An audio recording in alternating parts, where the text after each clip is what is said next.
these discussions. And if they're framed for us often by structures that have us think about market rationalities and neoliberalism and demand and supply economics, then we do fall into some traps. But then we fall into our own traps because we do things that don't make sense with market rationalities, like the example of residences. You have food service organizations open for one person and the rest of the food's probably going to go in the bin.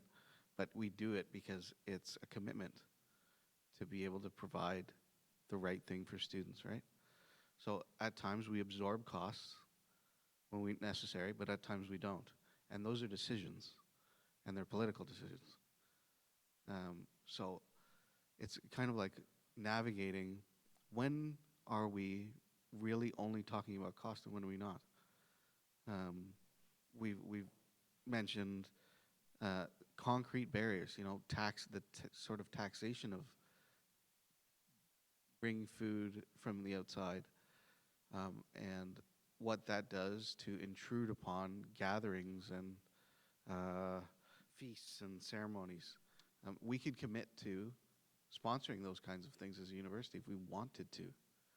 And we could commit to spending a few more dollars and maybe asking for a subsidy from the university until we hit that phase that Ben was talking about, where demand and supply recognize each other, where our school is recognized as a place to come to that can be lived at, that does have affordable, accessible food options for in terms of kosher and halal and indigenous foods, etc. And then we might see the supply react to the demand if we're going to talk about neoliberal economics, which I don't like doing at all. Kind of want to wash something off me right now.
I think what we've heard here today is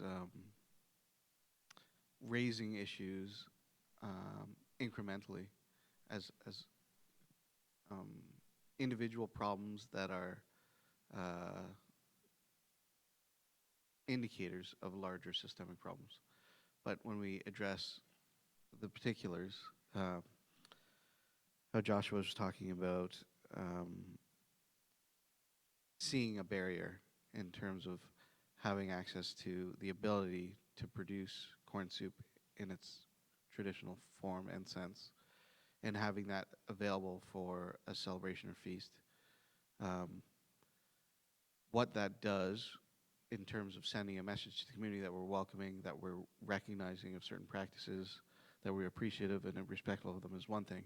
The other thing is when we have a system that we've now tried to implement that hits all these barriers, we've now identified what those barriers are, and we can have a conversation about those three with certain receptive people like Chris, and that is a project. It's a peace project, but it's definitely something that could be worked on in a specific way that could maybe fit together with a scaffolding of a larger analysis. that we could build upon, hang other things on, as we kind of work towards a principle like inclusion. Or yeah. It's always going to be a give and take. Like I said, there are going to be limitations of the university. Like when we brought the caterer in, me and Chris sat down. He was like, "I'm going to have one of my chefs there. That's a union rule. One of my chefs have to be in the kitchen with like." He wasn't saying I don't trust your caterer and she's going to wreck my kitchen. He was saying that a collective bargaining agreement that was negotiated by our union and by our university dictates that there has to be a chef in there.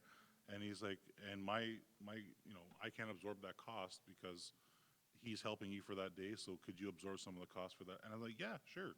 If that helps me get my caterer in there and it gets a traditionally catered meal, we don't have as big as limitations as like having a kosher kitchen or something like that. But it was a limitation in itself, and I had to be on my end willing to step up to the table and say, yeah, okay, that's the barrier. Okay, that's a barrier that neither of us can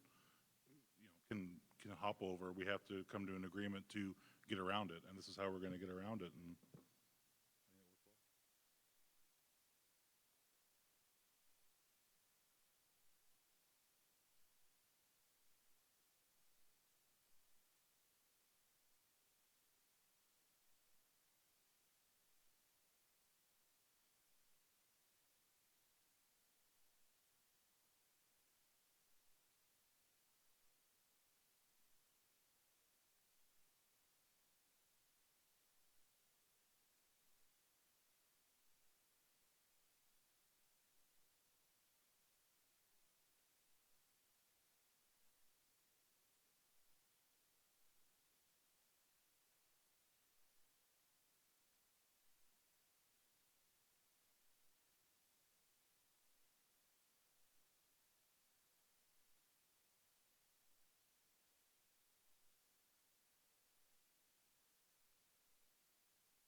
I agree with you. I have a big problem with the waste that goes out of this university. Like I would love to, like I said, I used to have a food truck in that, and I understand the legality of the other side too about redistributing food after it's been sitting out and all those types of things. But I would love to see, and a lot of this stuff has to be student led. It can't be led by by the staff members or the people sitting at this table because we all do have other jobs too that we need to do and all those types of things. And I think that if you look at it, it takes a community. It takes a community to start these things. If you look at the McQuestion neighborhood in the east end of Hamilton, in the Oriole Crescent, they're starting a 2-acre urban farm, partnering with the SPRC and the city of Hamilton. That's going to be totally off the grid. They're putting windmills in. It's going to water itself. They put a pond in the end of it. So it took those leaders in that community to come to the table to say, hey, there are no grocery stores, and it's in one of the most impoverished areas of Hamilton. there are no grocery stores in like a 6 kilometer radius. None of us drive, and the most popular store in our neighborhood is the 7-Eleven on Melvin Street. You know, so I see, yeah, there is an opportunity. I think there is. You know, like I live in Niagara, in the Niagara region in Smithville, and it's a very agricultural community, and it's part of the curriculum in the schools. Like the kids go to the farms. They have farmers come in and teach them about food and where it comes from, and I think that that's really important as well. I'll stop there. I guess one of the really important things that I think, you know, that whole discussion sort of highlights is student involvement in terms of the whole food process. I think that it's something that's really taken for granted in a lot of ways, and I think that if students are more involved in some ways, you know, whether that's, you know, growing their own food or something like that, it does sort of highlight issues for certain people, that food has, you know, more complex layers, that there is a process, and I think getting people involved in that could be really beneficial. The other thing that, you know, you sort of highlighted is the idea that there are alternative sources, and we don't have to do things in a traditional sense all the time. So I'm definitely pro that type of idea, and I'm glad you brought it up. We do have some apartment-style residences that have cooking facilities. We encourage those students to talk to our chefs, get recipes, learn how to do things. I have worked at other universities where they do grow their own vegetables, and hospitality and food service use those vegetables. It's not something we would drive. It's a student-driven initiative, as Josh was saying. The food waste, yes, we do have a lot of food waste, and that's what comes with running residence operations 7 days a week with no guaranteed numbers for your business.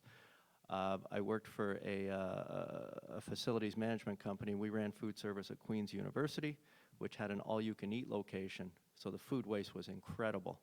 The students came to us and said, can we take that food and distribute it through the shelters in Kingston every night?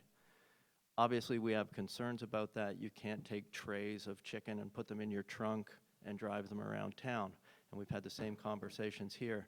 But what the students did is they got the university to fund a refrigerated vehicle.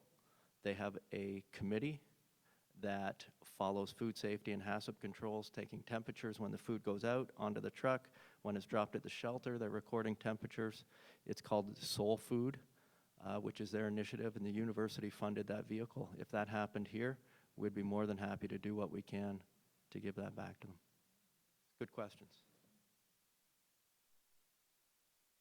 I don't have much more to add. I would just say what I heard people saying hasn't kind of resonated with me. How can we change the reputation of with food here on campus to a culture that says yes to things rather than people feeling it as no, no's because of money this, money that. And I think the sentiment is there could be conversations that would go there, would go to more yeses. We need to open those up, and part of this is that. And having students be a part of these conversations, because it's the students' lived experiences that dictate kind of these huge flows of money that we're talking about, is very important. And I think when we talk about food justice as social justice, these can be items that show up on agendas with student organizations, and within kind of justice work in the community at McMaster. Can I just make one more comment, if you don't mind? I just want to thank, for the things that Josh was saying, very kind words from Josh, and what my team and I have done to facilitate those. It couldn't happen unless we had the same coming back from Josh that he's willing to communicate.